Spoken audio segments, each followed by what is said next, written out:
পৃথিবীতে সেরা শব্দ মা। মায়ের সাথে কখনো কারো তুলনা হয় না। পাহাড় সমান ব্যথা বুকের মধ্যে চাপা দিয়ে হাসি মুখে মা আমাকে কোলে তুলে নিয়েছেন। আমি যখন মায়ের গর্ভে আসি, প্রথম 4 ও 5 মাস আস্তে আস্তে বড় হতে থাকি। তখন মা কোনো খাবার খেতে পারত না। রাত দিন সবসময় কষ্ট পেত। অসহ্য যন্ত্রণা ধারণ করেও মা কোনোদিন শব্দটিও উচ্চারণ করেনি। পরে 4 মাস যখন বড় হতে থাকি, তখন মায়ের পেটে আস্তে আস্তে নড়াচড়া করতে থাকি। কোনো কোনো সময় মায়ের পেটে লাথি মারার কারণে মা দাঁড়ানো অবস্থা থেকে বসে পড়ত।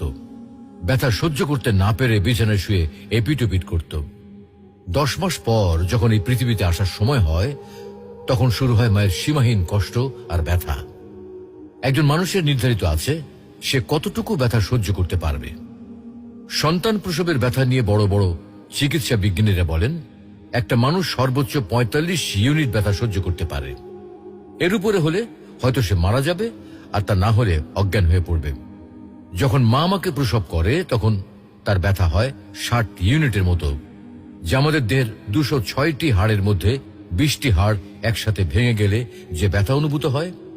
এতটুকু ব্যথা সহ্য করে মা আমাদেরকে এই পৃথিবীতে আলোর মুখ দেখান। মায়ের ঋণ কিভাবে শোধ করব আমি?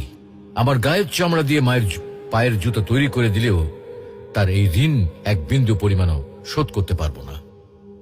তো আসুন, আজ আমরা সবাই আমাদের মাকে অন্তত একবার বলি, মা, আমি তোমাকে বড্ড ভালোবাসি।